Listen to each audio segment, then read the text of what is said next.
Before we go into this review, I was making the thumbnail for this, and I realized it's actually Enema of the State, not Enemy of the State. So I didn't realize that until, which makes a lot more sense with the album cover. I don't know why I never realized that. So you'll hear me say Enemy of the State throughout this video. So just give me a little grace, and I hope you enjoy the video. So if we were to talk about influential albums, I don't know how you could not bring up Enemy of the State by Blink-182. Tremendously popular albums. In fact, we have these albums that we call like just straight through plays. Essentially, I'm forgetting what the actual word is, but in modern terms, we say that some albums have filler songs, and that there are other ones where they don't have filler songs and it's just straight hit after hit after hit. And I would say Enemy of the State is definitely one of those albums where it's just like, man, that's a great song, that's a great song, that's a great song. It's just like there's no skips, essentially. Like, such a great track, such a great album, and super influential just in the whole in this music industry at the time, 1999. Really, really great Blink-182 album. But I had never heard it actually straight full through. So continuing along in my series of album reviews where, because I'm all pent up in my crutches over here with my foot, I've been hanging Polaroids on my wall, and I've been listening to a new album every time I hang Polaroids, kind of trying to make the most of the situation, right? So that being said, today I came across the Blink-182 new song. I think it was called One Last Time. I know that's what the new album's called, but I think that was the track I listened to. But essentially, the song about like why does it take? I feel like I should probably check what the name of the song was. I'm feeling a little silly over here, but it was about the song where they talk about like how like why does it take a plane crash to say that I love you and I appreciate you? Why does it take a sickness to say that I love you and I appreciate you? So like that was a track that I heard today from them. But regardless, one more time. Yeah, what did I say? One more time. It was one more time. Yeah, cool. So that being said, it kind of sparked this rabbit hole of Blink-182 that I went down. I listened to the track, and I was like, oh, let's hear some live stuff from them. Then I went down just a path of like, oh wow, here's a live video from 2000. Here's a live video from 2014. Like kind of just all stuff. And I watched a little video about like I think it was a mini little interview that they had with Zane Lowe, previewing probably the Apple Music one that's to come, or the BBC one that's to come. I don't remember. I think it's Apple Music that they do. But just talking about like how Tom left the band and all this stuff. So it was like super interesting. I'm like, you know what? Today when I hang the Polaroids, which by the way, if you've been following this series, you can see the Polaroid wall getting longer and longer over there.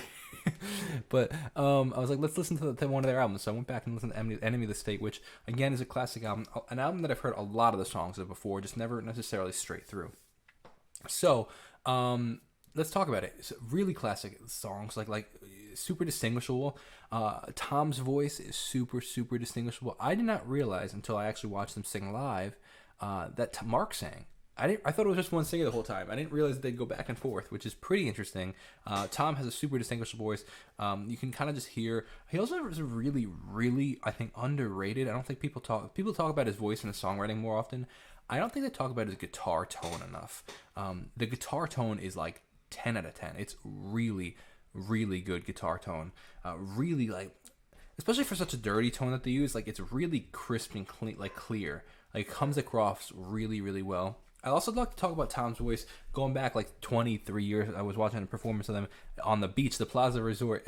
It was what was it called? It was called Daytona Beach 2000.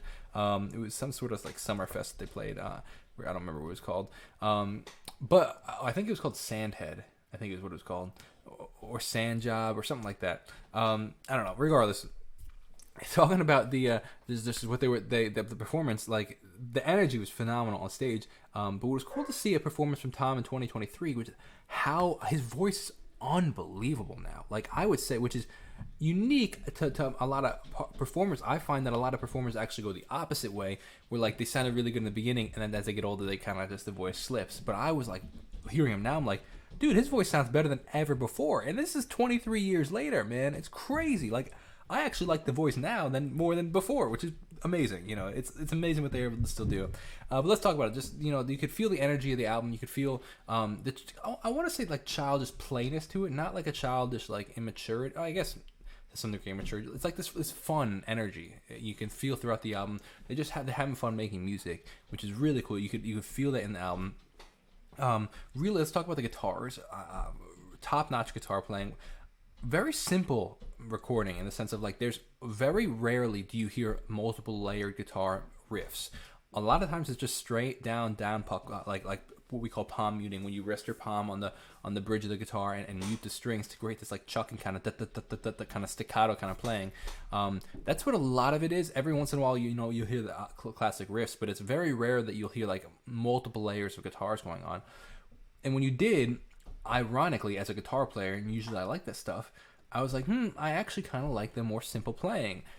It was very it was simple, and you didn't need any more, which I thought was really, really cool. I did like the stereo effect. Almost always it was layered left and right, playing the same exact thing, just giving the fuller sound. And a lot of the riffs are simple. I heard a quote from Tom DeLonge saying that a lot of their melodies, vocal melodies, and their guitar melodies, they try to make them really simple, that you can play like 2 notes on the piano or 2 fingers on the piano. He calls them nursery rhymes on meth, is what he called them. But he just wants them to be memorable. You can whistle them, you can hum them, you can play them on piano. Let's talk about instrumentals. There were a couple instrumentals in the song, like were instrumental sections, like for example in Adam's song, in I think it was Clever. Which one was it? What's My Age Again? So What's My Age Again and Adam's song, they both have pretty decently long instrumental sections. I wish this album had more. Their instrumentals are really nice, and I was like, oh, this is really nice. I could have gone for more of them. In fact, when this album ended, it actually ended like I feel like a good album ender. Like it was like, hey, we're done. Like it kind of sounds like an end of a concert, with a big palm muted, or not with a big like guitar chords and stuff.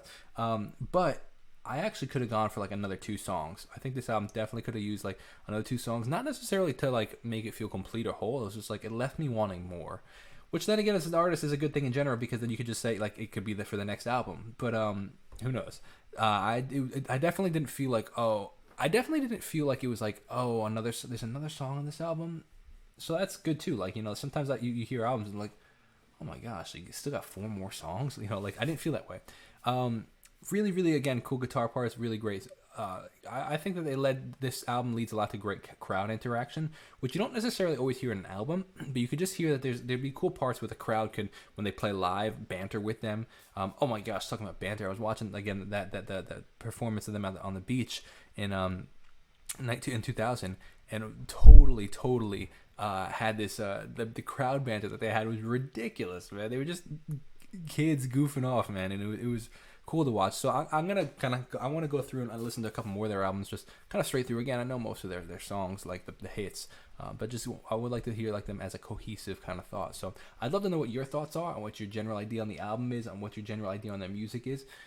And leave a comment below. Let me know what you think I should listen to next, what you recommend. I've been going through just anything from the 40s, 50s, 60s to the 2000s. I heard Jeff Buckley's album recently. I was listening to the 1997 Bob Dylan album. I did Olivia Rodrigo. So I'd love to hear your comments. Leave a comment down below. See you in the next video. Best way to support this channel is checking out my music. God bless and peace out.